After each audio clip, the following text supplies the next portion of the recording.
Ok, galera? Uma questão de análise combinatória, com um contexto agora, uma ferramenta da combinação. Lembrando que em análise combinatória, quando você perpassa pela definição, pelo conceito do princípio fundamental da contagem, você pode subdividir o seu raciocínio em três vertentes, basicamente falando.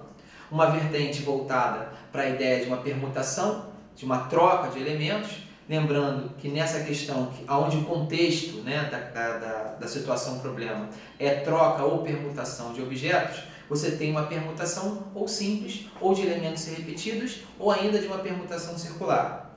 Quando você não trabalha com essa ideia de permutação de elementos, você pode trabalhar, portanto, com uma questão envolvendo combinação ou arranjo.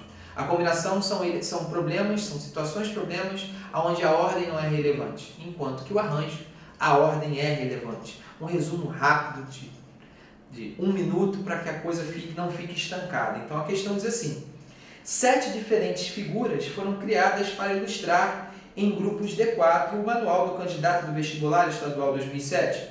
Um desses grupos está apresentado a figura. Ok. Considere que cada grupo de 4 figuras poderia ser formada é distinto de outro somente quando pelo menos uma de suas figuras for diferente. E aí eu gostaria que você destacasse esse parágrafo, porque esse parágrafo é a definição formal do que seria uma combinação simples. Utilizando como referência bibliográfica o livro do professor Gelson Riesi, Fundamentos da Matemática Elementar, ele define no volume relacionado à análise combinatória, justamente que uma combinação ela é simples quando pelo menos quando um grupo, né, um grupamento difere do outro, quando pelo menos um elemento de um determinado grupamento for diferente do outro grupamento. Isso define a combinação simples. Então, essa questão ela está contextualizando uma definição formal do que é uma combinação simples. Neste caso, o número total de grupos distintos entre si, que poderiam ser formados para ilustrar o manual, é igual a... Então, devo lembrar que uma combinação simples de n elementos agrupados P a P, ele vai ser igual a n fatorial, P fatorial, n menos P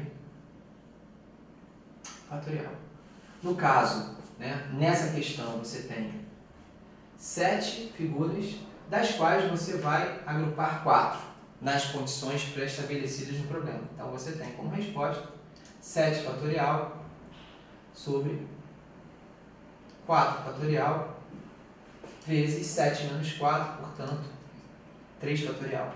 Repara que isso vai ser simplificado como sendo 7 vezes 6 vezes 5 dividido por 3 vezes 2 vezes 1, ou ainda, né, se você quiser, cortando, simplificando, resposta 35.